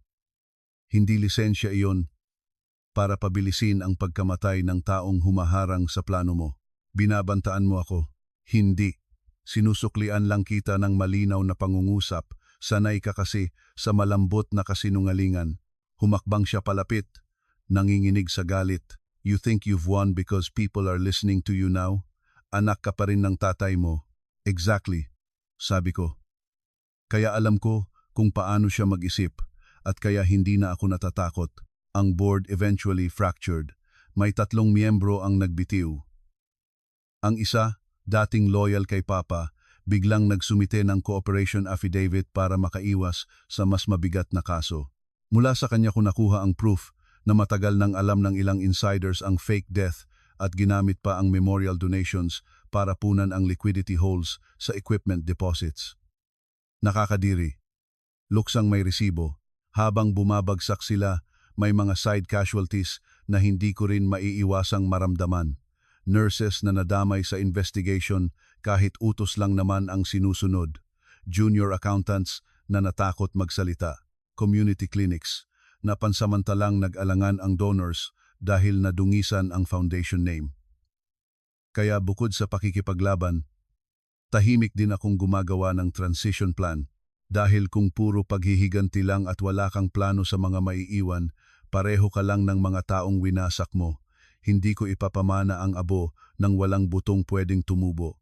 Sa dulo ng mahabang buwan, dumating ang araw ng final public hearing sa isang packed function hall na ginawang temporary tribunal setting dahil masyadong malaki ang interest ng stakeholders. Nandoon ang media, patients' families, employees, donors at dating social friends na minsang tumitig sa akin na parang baliw. Tahimik akong pumasok, simple navy suit lang, buhok na katali, walang alahas, gaya ng lagi. Hindi ko kailangan ng theatrical armor. Sapat na ang katotohanan kapag kumpleto ang footnotes. Isa-isang binasa ang findings, improper foundation transfers, fraud-linked claims exposure, false succession representations, evidence consistent with staged death deception, retaliatory mental health containment planning against a disclosing insider, material ethical breaches under the Teresa Codicil, recommendation for criminal referral on selected parties, receivership continuation, voting disqualification of Milagros from charitable entities, suspension of certain licenses subject to separate review, mandatory restitution structures. Habang binabasa iyon, hindi ako ngumiti, hindi rin ako nag-celebrate. Hinayaan kong ang bigat ng opisyal na wika ang siyang dumagundong sa hall. Minsan, mas satisfying ang monotone voice ng clerk kaysa sa pinakamalakas na sigaw ng kontrabida. Pagkatapos basahin ang sanctions, pinayagan ang maikling statements. Tumayo si Papa. Akala ng marami magsosorry siya. Hindi. Sinubukan pa rin niyang gumawa ng legacy speech. History will remember what I built, sabi niya. Pagod ngunit may yabang pa rin. Bago pa siya makapagsalita ng mas mahaba, tumayo ako at humiling ng right to respond. History will remember, yes, sabi ko. Pero hindi lang ang mga building at ribbon cutting.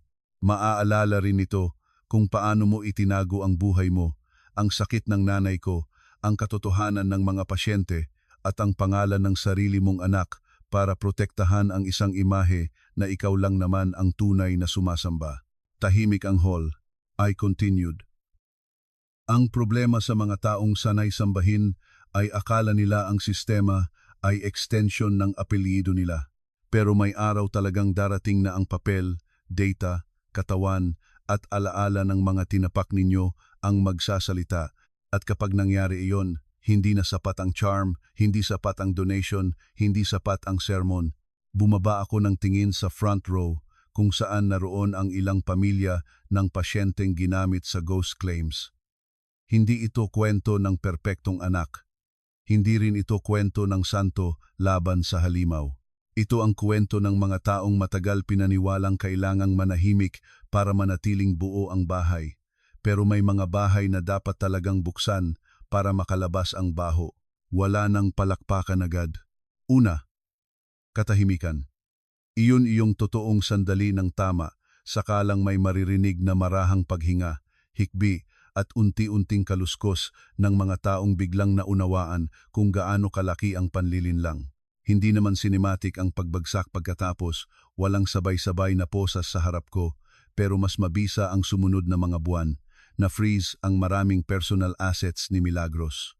Si Noemi na demote, under review, at nawalan ng speaking engagements. Si Anton disbarment track ang kinaharap sa ethics side at nawala sa kanya ang polished certainty na dati niyang suot parang second skin. Si Papa, dahil sa sakit at sa lawak ng kasong humahabol, natira sa isang controlled facility na hindi na niya kontrolado. Buhay siya, oo, pero wala na siyang entablado, at para sa lalaking tulad niya, iyon ang pinakamasakit na sentensya. Tungkol sa akin, maraming nagsabi na dapat ko raw kunin ang buong empire. Nakakatawa. Para saan? Para maghari sa abo? Pinili kong hindi maging bagong Leandro na nakaskirt. Sa halip, pinamunuan ko ang restructuring ng charitable arm sa ilalim ng Independent Council, ibinenta ang ilang toxic expansion assets at pinutol ang mga vanity projects.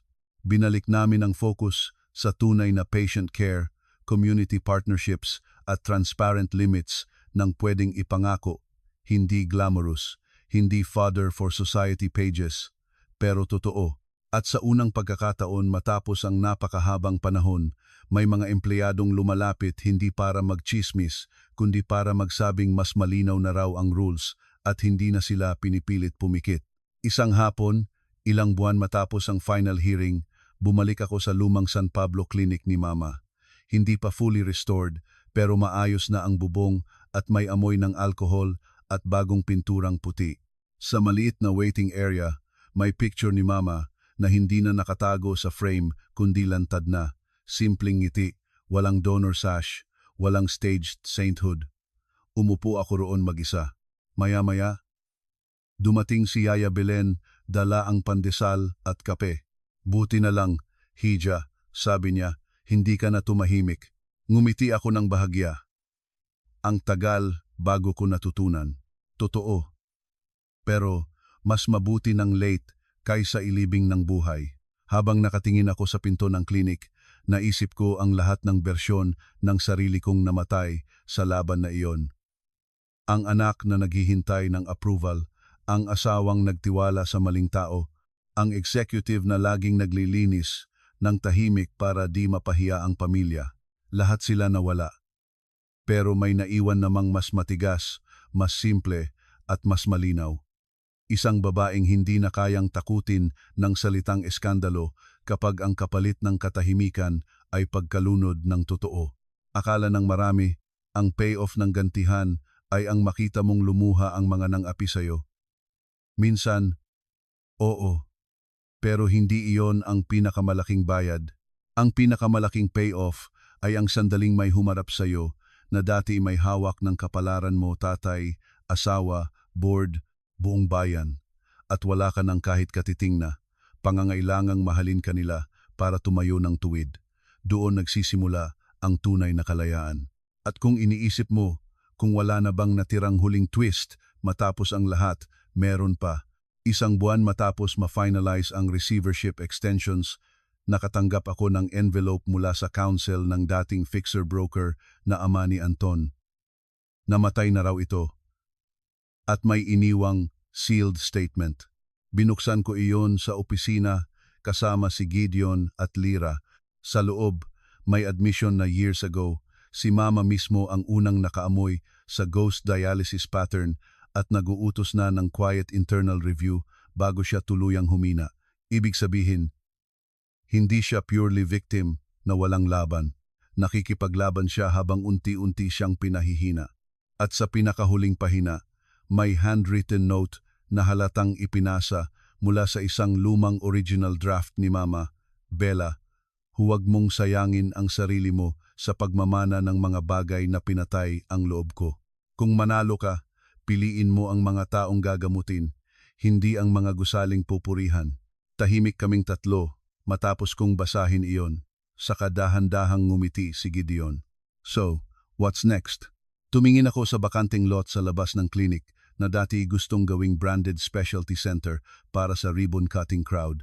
A real renal support hub, sabi ko.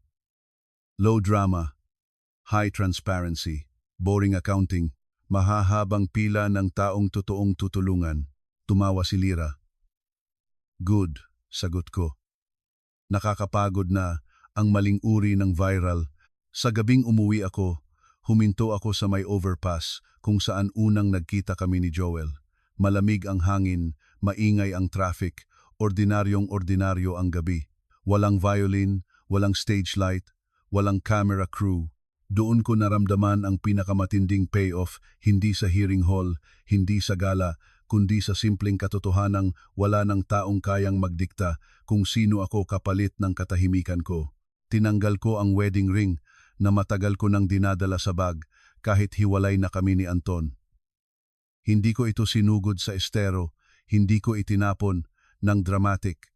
Inilagay ko lang sa maliit na envelope kasama ng photocopy ng una niyang psych hold draft at pinadala sa kanya sa opisina ng Disciplinary Committee Council. Walang sulat, walang sermon, isang singsing at isang kasinungalingan sa iisang sobre, sapat na iyon. Pagbalik ko sa klinik kinabukasan, may pila na ng pasyenteng nag-inquire tungkol sa bagong assistance desk. May batang naglalaro sa sulok, may matandang babae na nag-aabang ng BP check, may nurse na sumisigaw ng next po. Ordinaryong gulo, totoong buhay, walang grand speech, walang stage benevolence. At doon ko naisip, ito ang pinakaayaw ng mga tulad ni Papa at Milagros, ang mundong umaandar nang hindi sila sentro. Marami pa ring kaso, appeals at technical battles pagkatapos. Ang ganitong uri ng pagkabulok hindi nawawala sa iisang eksena, pero nabali na ang gulugod ng kasinungalingan. At kapag nabali na iyon, kahit anong brace pa ang ikabit nila, hindi na iyon makakatayo ng tuwid. Kaya kung may magtatanong sa akin ngayon kung ano ang pinakamalaking pagkakamali ng pamilya ko, Hindi ko sasabihing ninakawan nila ako, ginamit ang pangalan ko, o sinubukang ipasok ako sa kahon ng kabaliwan. Mas malalim doon. Ang pinakamalaking pagkakamali nila ay ang paniwala nilang dahil matagal akong nanahimik, wala akong kakayahang pumili ng eksaktong sandali kung kailan ako magsasalita. Sa totoo lang, ang katahimikan ko noon ay hindi pagsuko. Nag-aaral lang ako ng exit at entry points ng mga halimaw. At nang dumating ang tamang gabi, hindi na nila napigilan ang ilaw. Hindi pa doon natapos ang pagkalat ng baho. Dahil habang abala ang lahat sa stage death at gala scandal, may isang branch manager sa Batangas ang lihim na nagpadala sa akin ng courier pouch na walang return address. Sa loob ay mga photocopy ng transport logs at dialysis chair utilization sheets. Akala ko noong una, duplicate lang ng ghost claims pattern na nakita na namin ni Gideon. Hindi pala. May mas madilim na layer. May mga araw na overloaded ang chair sa system pero kulang ang tunay na pasyente sa floor. Ibig sabihin, may phantom occupancy reports na ginagamit para mag-trigger ng emergency staffing subsidies at consumables replenishment. Kapag mas mataas ang gamit sa papel, mas mataas ang supplies na pwedeng i-request at mas maraming puwang para sa leakage. Nang i-cross-check namin iyon sa actual CCTV snapshots ng hallway entries, halos mapamura si Gideon. Industrialized na to, sabi niya. Hindi lang opportunistic theft, designed flow. Mula sa branch manager, ding iyon ko nalaman ang palayaw sa loob ng inner circle para sa operasyon, ulan. Kapag may major donor event o inspection, sinasabi raw ng regional admin, pababain natin ang ulan. Ang ibig sabihin, padaluyin ang documents, relief narratives, patient stories, at emergency expense requests para malunod ang totoong issue sa volume ng awa at urgency. Isang magaling na kon ang ginagawa mo kapag hindi ka basta nagsisinungaling binabaha mo ang paligid ng sapat na sentimental noise para walang makakita kung aling linya ang peke. Sa sandaling maintindihan ko ang ulan, naunawaan ko rin kung bakit napakahirap patunayan noon ng mga maliliit na tao ang anomalya. Lagi silang nilalamon ng mas malaking misyon. May isa pang tao mula sa lumang sistema ang kumatok sa pinto ko nang hindi ko inaasahan si Celso, dating ambulance dispatcher. Makapal ang bigote, nanginginig ang kamay, at halatang ilang araw nang walang matinong tulog. "Ma'am," sabi niya, "hindi ko na kaya. Yung konsensya ko." Pinaupo ko siya at binigyan ng tubig. Inamin niyang sa ilang select na memorial publicity days noong patay na si Papa, may ambulance unit na hindi dumadaan sa normal route logs pero pumapasok sa Tagaytay Retreat gamit ang foundation coding. Official reason, donor wellness transfer. Actual passenger, si Papa. Nagdadala rin daw minsan ng specialist at high-value meds. Pinagbura sa amin ang manual notes, sabi niya. Pero may litratong na-save anak ko sa old phone ko kasi proud ako noon sa bagong unit. Nasa likod ang plate. Ipinakita niya ang larawan. Naroon ang ambulance, maliit lang sa frame pero kita ang date marker sa corner at ang retreat gate timestamp mula sa security clock sa likod. Isa na naman iyong pako sa kabaong ng alibi nila. At sa bawat bagong ebidensya, lalo kong nararamdaman ang kakaibang paghihiwalay sa loob ko. Isang bahagi ang gustong sumigaw, manakit, gumanti ng personal. Ang isa na may mas lalong lumalamig, mas lalong nagiging eksakto. Siguro iyon ang tunay na metamorphosis ng isang taong matagal tinuruan na mag-adjust kapag napuno ka na, hindi ka laging sumasabog. Minsan nagiging scalpel ka. Sa gitna ng lahat, sinubukan din nilang sirain ako sa paraang mas mababa at mas tsismosa. May lumabas na edited screenshots na kunwari may relasyon ako kay Gideon at kaya raw ako gumagawa ng fraud narrative ay para maagaw ang institusyon at ilagay siya sa posisyon. Ang cheap, halatang gawa ng mga taong sanay maniwala na lahat ng babae ay ooperahan lang ng selos o libog. Noong ipinakita iyon sa akin ni Lira, muntik na siyang magwala sa inis. Grabe, 2026 na. Ito pa rin. Umiling lang ako. Good, sabi ko. Kapag bumababa sila sa level na ito, ibig sabihin paubos na ang malinis nilang bala. pero ang totoo, tumatama pa rin. Kahit gaano ka katatag, may pagod na sumisiksik sa mga bituka mo kapag paulit-ulit kang ginagawang caricature. Minsan sa 10 oras ng gabi, habang tulog na sina Lira at ang mga tao sa printing press, nakaupo lang ako sa sahig at hinihimas ang gilid ng steel envelope case ni Mama. Doon lumalabas ang mga tanong na hindi pwedeng isingit sa hearing. Paano kung mas maaga kong nakita? Paano kung hindi ako umalis ng Singapore? Paano kung hindi ko pinakasalan si Anton? Paano kung mas nanindigan si Mama noon? Pero natutunan ko ring huwag magtagal sa mga paano kung naiyan. Paborito ng guilt ang mga tanong na walang sagot.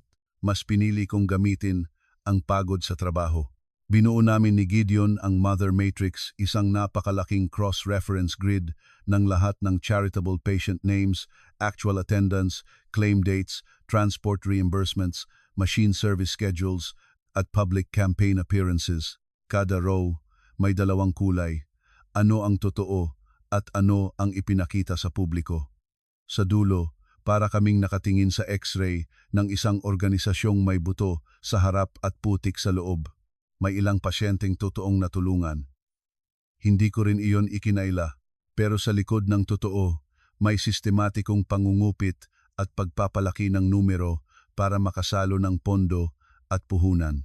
Iyon ang pinakamahirap na uri ng kasinungalingan, iyong nakadikit sa bahagyang kabutihan para hindi agad mabansag ang ganap na kasamaan. Noong kumalat na ang balita tungkol sa independent receivership request ko, may isang matandang doktor mula sa unang klinik ni Mama ang humarap sa akin. Si Dr. Alonso, tahimik na OB na halos 90 na, pero matalas pa rin ang tingin. Nagkita kami sa Chapel Garden ng luma naming hospital. May ikukumpisal ako, sabi niya. Noong humina ang nanay mo, nilapitan niya ako. Sabi niya, may pakiramdam siyang itinatabi na siya sa sariling pundasyon niya. Humingi siya ng advice kung paano mag-iwan ng protection na hindi agad madedetect. I told her to make a charitable control mechanism. Iyon ang codicil mo. Kaya mo ba siyang patunayan? Tumango siya. Nasa old diary ko ang petsa ng usapan at ang pangalan ng notary. Sa hearing, napakalaking tulong ng simpleng testimony niyang iyon. Hindi siya showy, pero credible. Kapag ang isang matandang doktor na walang obvious agenda ang nagsabing si Teresa mismo ang naglatag ng safeguard dahil natatakot siya sa ginagawa sa paligid niya, biglang nagiging mas mabigat ang papel. At kapag mabigat na ang papel, kumakapal ang katahimikan sa side ng kalaban. Samantala, lumalalim din ang poot ni Milagros. Hindi na sapat sa kanya ang damage control. Gusto na niyang gumanti ng personal. Isang gabi, bigla siyang sumulpot sa klinik ng San Pablo na nire-revive pa lang namin. Wala siyang convoy, isang itim na SUV lang. Nakaputing slacks siya. Walang kamera, walang pearl performance. Pumasok siya na parang bahay pa rin niya ang lahat ng espasyo sa paligid. Palabasin mo ang mga tao, sabi niya. Hindi ako gumalaw. Kung may sasabihin ka, dito mo sabihin. Tumingin siya sa 2 nurse volunteers na nasa dulong mesa. Private, takot ka bang may makarinig ng totoo?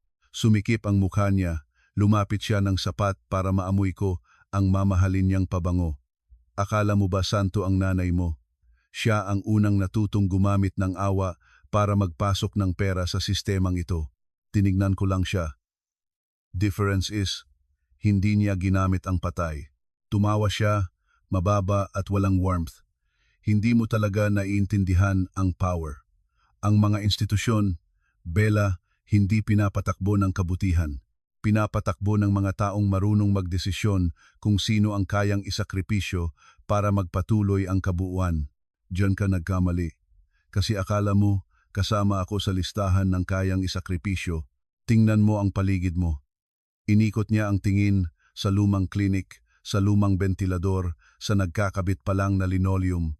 Ito ba ang gusto mo? Maliit? Mabagal? Walang peso power?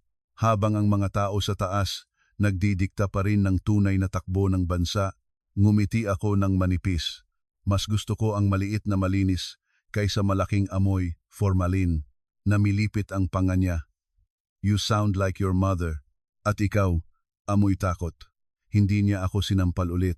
Hindi siya ganoon kabobo sa pagkakataong iyon, pero bago siya lumabas, nag-iwan siya ng huling banta. May isang taong hindi mo pa rin nakikita ng malinaw. Hindi si Leandro, hindi si Anton. Kapag lumabas siya, maiisip mong mas mabuti pang tumigil ka noon. Akala ko bluff lang. Hindi pala. Lumabas sa follow-up extraction ng Foundation side server ang pangalan ng isang consultant na hindi kailanman nasa public org chart, Sabino Arce, political fixer, procurement whisperer, at long-time outside strategist para sa mga proyektong kailangang magmukhang charitable habang iniikot ang pera sa tamang bulsa. Siya ang totoong Mr. Ulan. Siya ang nagdisenyo ng volume flooding strategy. Siya ang nagkonekta sa ghost claims architecture, sa donor sentiment mapping, at siya rin ang nag-advise kay Anton sa containment approach laban sa akin. Ang masama pa, may indications na may hawak siyang kompromat sa ilang local officials at partner hospitals. Ibig sabihin, kung magpapanik siya, pwedeng mas marami pang madamay at pwedeng magulo ang whole healthcare corridor sa region. Ito ang uri ng impormasyon na pwedeng ikatakot ng sinuman dahil kapag lumabas ang fixer behind the family, biglang nagiging hindi na lang teleserye ng isang angkan ang laban mo. Naging network story na. At totoo, may isang gabi na napatitig ako sa drive na iyon at naisip ko kung dapat ko bang buksan ang pintuang iyon. Baka mas maraming pasilidad ang ma-fall out, mas maraming empleyado ang kabahan, mas maraming pasyente ang madelay ang serbisyo. Pero sa dulo, hindi ko kayang magpikit tulad ng ginawa ng napakarami.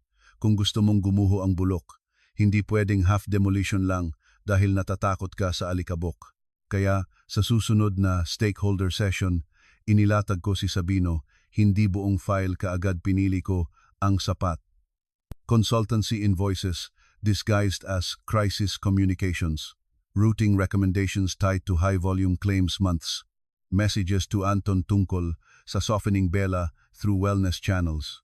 At isang audio clip mula sa old conference backup kung saan naririnig ang boses na tinukoy ng dalawang witness bilang kay Sabino. If the daughter gets righteous, make her sound fragile.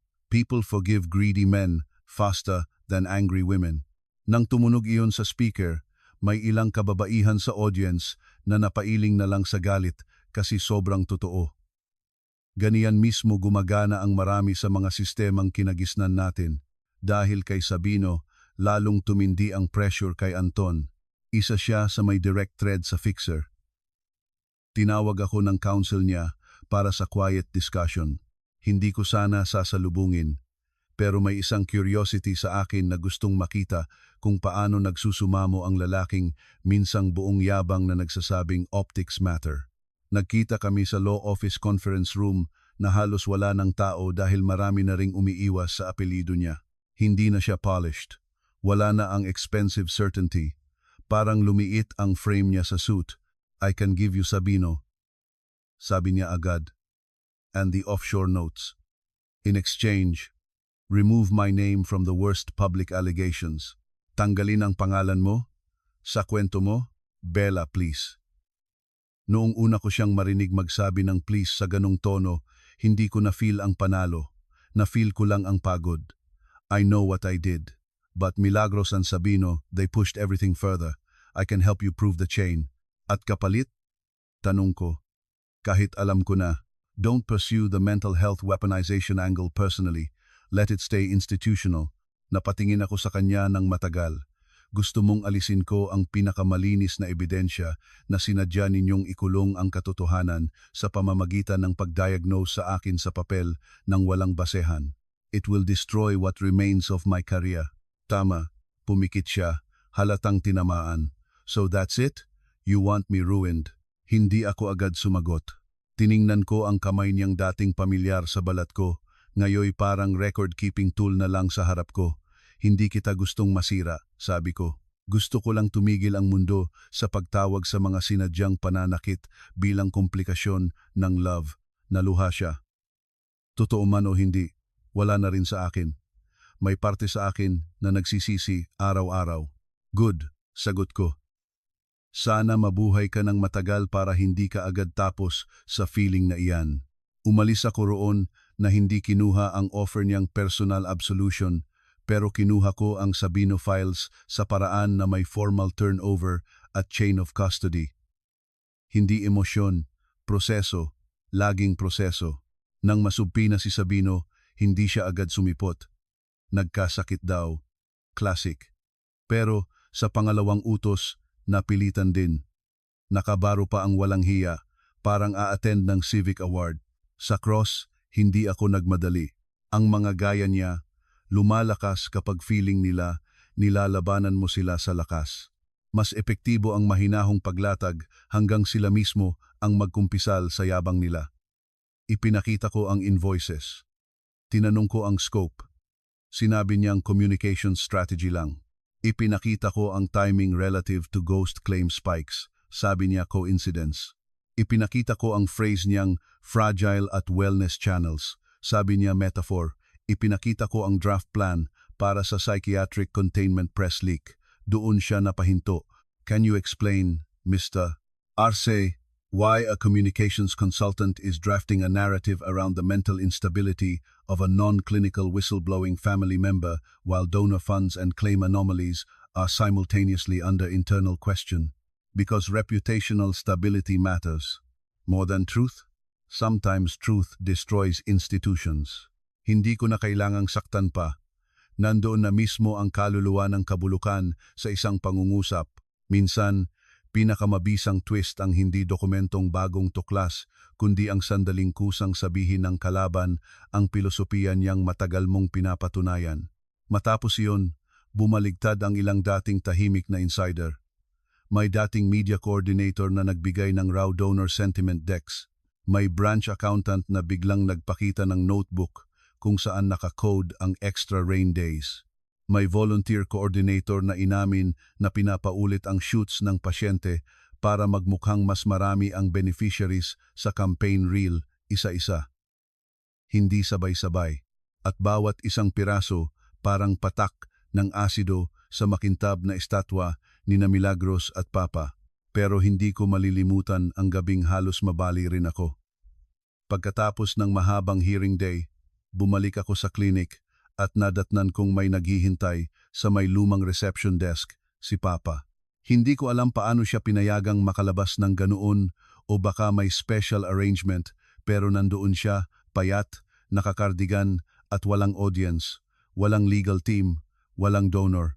Tayong dalawa lang at ang multo ng lahat ng tahimik na hapunan namin noon. Security? Tanong ng nurse sa likod. Umiling ako. Ako na. Umalis ang staff sa isang side corridor. Lumapit ako pero hindi sobra. Napabuntong hininga siya. I wanted to see what survived. Not your choice anymore. Tiningnan niya ang paligid ng clinic. Your mother loved this place. At ikaw ang sumira sa pinaghirapan niya. Hindi siya sumagot agad. Umupo siya sa dating wooden bench. Iyong pareho pa rin noong bata ako. When your mother started losing strength, I saw vultures everywhere, lenders, politicians, doctors with ambition, relatives. Everyone wanted a piece. I made ugly decisions because clean decisions were too slow. At kaya okay lang lokohin ang buong bayan. Napatay ka, that came later. At si Mama, pumikit siya. I never told anyone to kill her. That wasn't my question. Tahimik siyang matagal. Tapos bumulong, I told them to keep her calm, to prevent scenes. I chose people I could control. Then I stopped asking how exactly they were doing it because the house was quieter. Iyon na ang pinakamalapit na aaminin niya. Hindi murderer speech, hindi dramatic confession. Mas masahol pa nga ang uri ng pag-amin na parang administrative choice lang ang pagpapatahimik sa asawa. You didn't need blood on your hands, sabi ko. Basta, komportable ka sa katahimikan. Pagkatapos, tumaas ang tingin niya sa akin. Do you think you're different? You've dismantled everything. People lost jobs. People were already losing lives. Napayuko siya. Nang tumayo siya para umalis, Akala ko iyon na, pero huminto siya sa pinto at nagsabing, "The first time I knew you would destroy me was when you were 10. You caught a contractor lying about cement bags and you wouldn't stop until he opened the truck." Teresa laughed.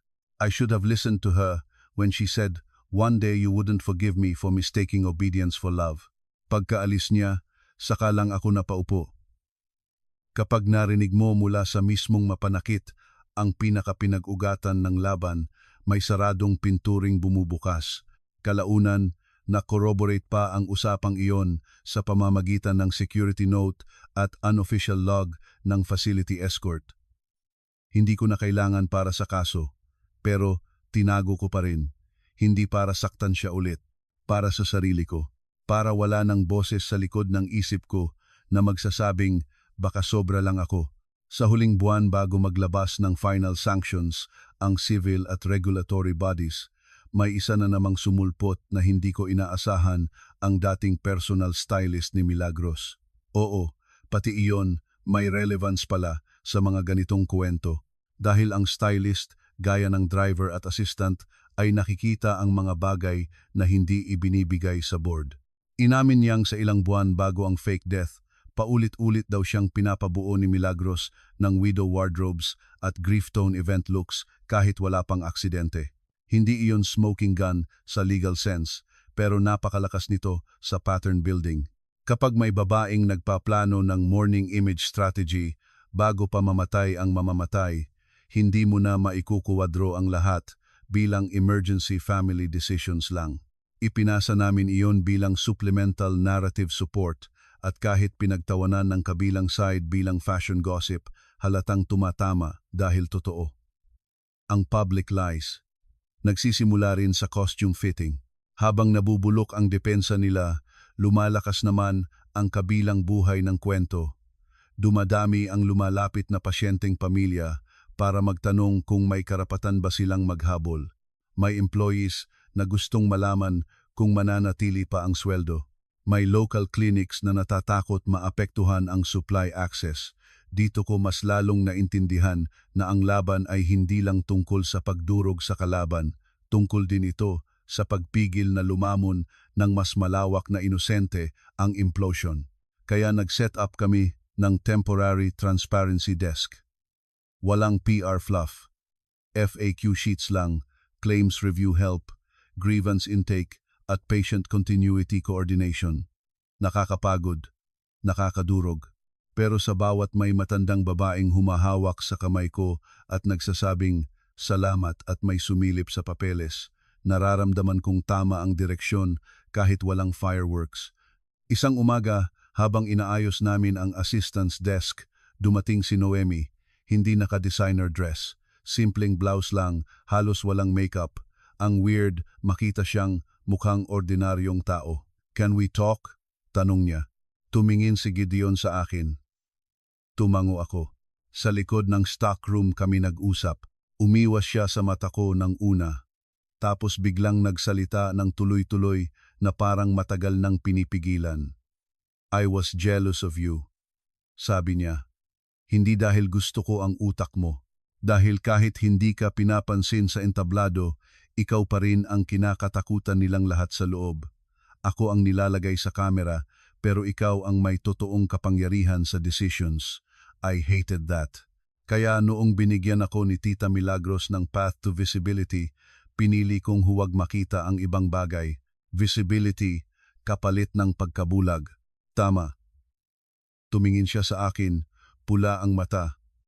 At ngayon, wala na rin akong mapuntahan. Wala akong madaling awa para sa kanya. Pero may mga katotohanang hindi mo rin dapat itanggi. You could still tell the full truth. Telling the full truth will bury me. Better you bury the lie first. Sa dulo, nag-file siya ng supplemental affidavit. Hindi full absolution, hindi saint comeback. Pero sapat para kumpletuhin ang timeline sa sedation source, substitution at pressure ni Milagros sa selected clinical sign-offs. Hindi ko siya niyakap. Hindi rin kami nagkaayos. Hindi lahat ng sugat may reunion scene. Minsan, ang pinakamagandang kaya mo lang ibigay ay pagkakataong magsalita ang isang taong duwag bago siya tuluyang lamunin ng sariling katahimikan. Nang mailabas ang final civil findings, may mga reporter na gustong romantisahin ang kwento. Wronged heiress, evil stepmother, traitor husband, dead not dead patriarch.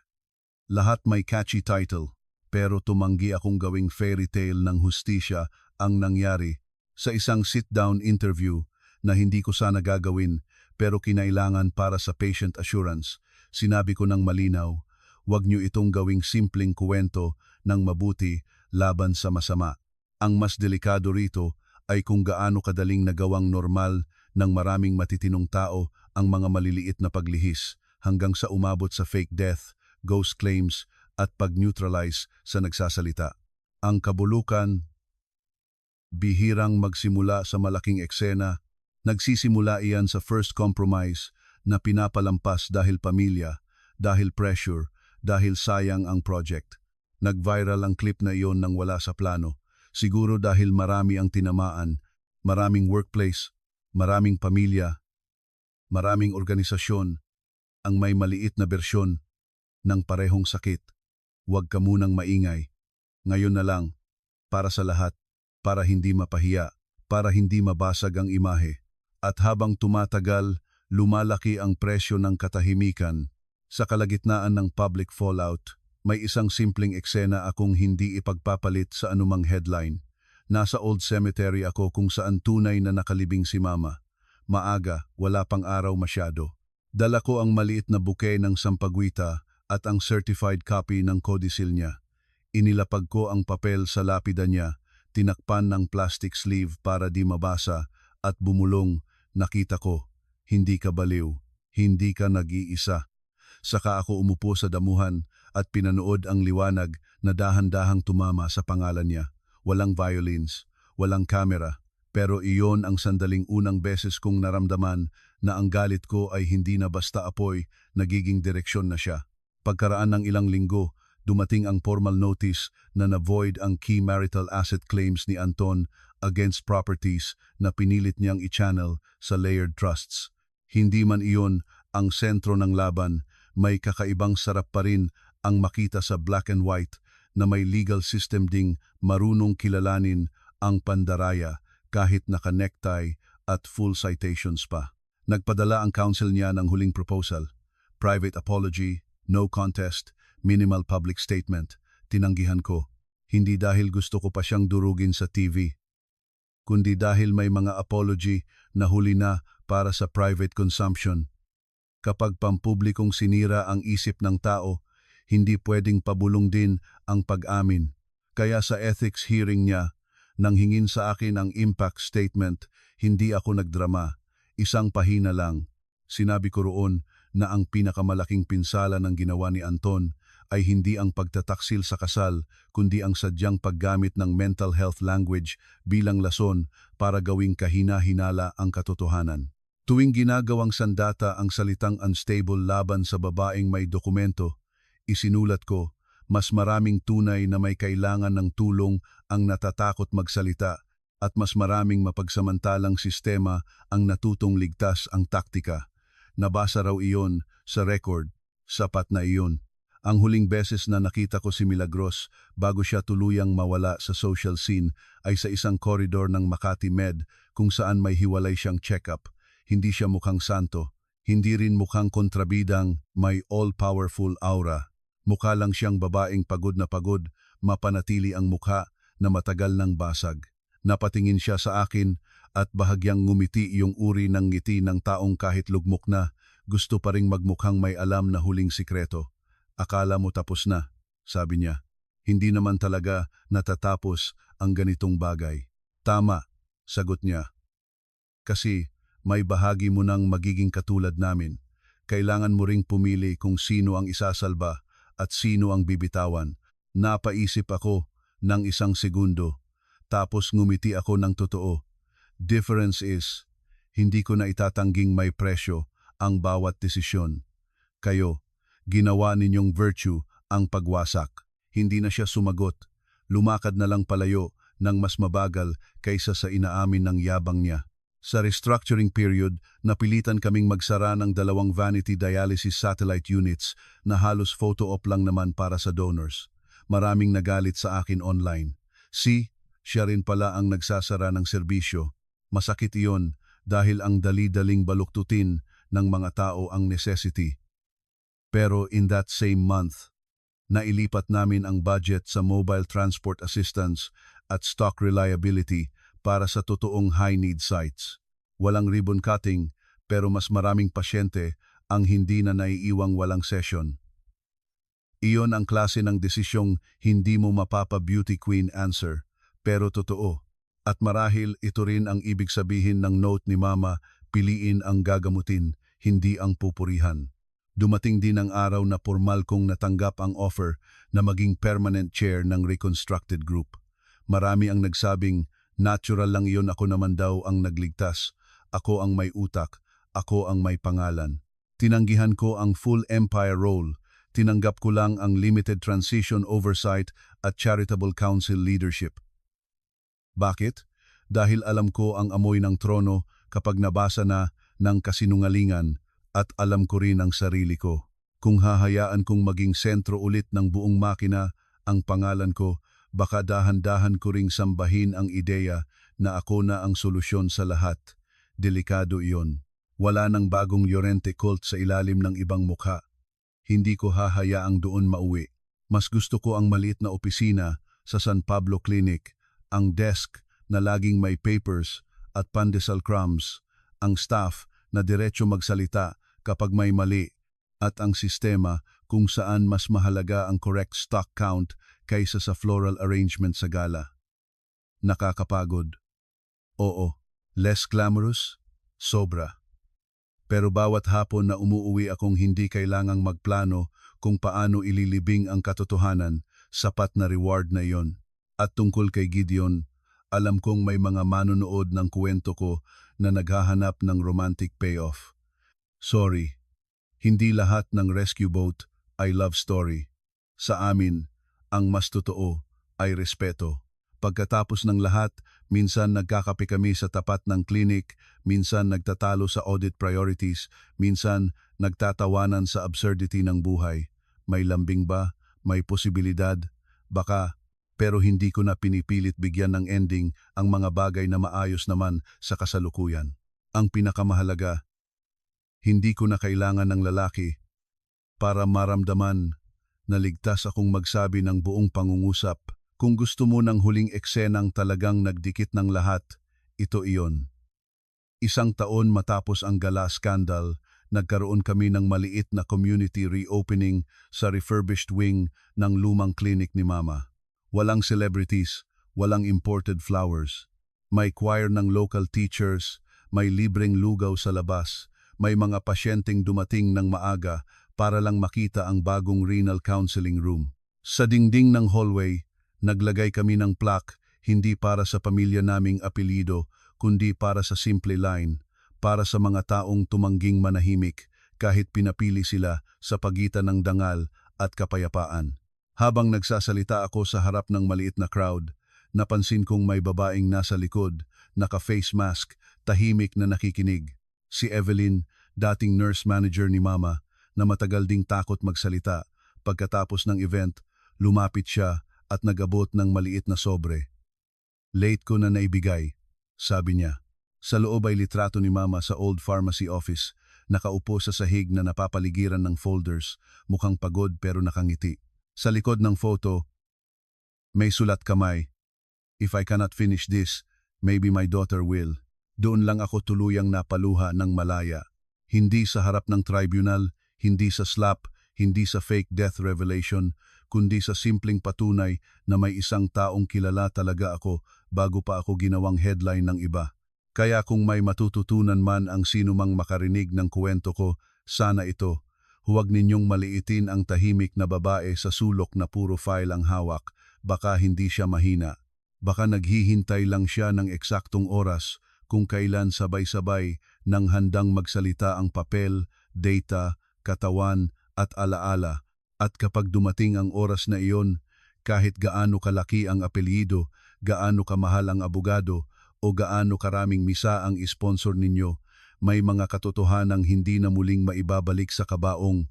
Ngayon, kapag dumaraan ako sa BGC, at napapadaan sa ballroom hotel kung saan ako sinampal ni Milagros, hindi na ako napapahinto sa galit. Minsan napapangiti lang ako sa alaala ng biglang katahimikan nang sabihin ko ang linyang iyon tungkol sa memorial footage. Hindi dahil proud ako sa gulo, kundi dahil doon ko unang narinig ng buo ang tunog ng takot ng mga taong akala nila habang buhay silang makakapag-direct ng eksena. Ang takot nila ang naging pinto ko palabas. At oo, may mga araw pa ring mabigat, may hearing updates, may appeal, may article ulit, may mga gabing nananaginip ako na muli akong nakalock sa service corridor habang may humihinga sa likod ng pinto. Pero tuwing gigising ako, hindi ko na kailangang hulaan kung sino ako. Hindi na ako anak na naghihintay tawagin sa mesa. Hindi na ako asawang pinapakalma para hindi makaalam. Hindi na ako executive na magaling lang daw sa paperwork. Ako ang babaeng nagbukas ng kabaong ng sariling apelyido at piniling hindi doon mahiga. At sa totoo lang, iyon ang pinakamasarap na uri ng paghihiganti.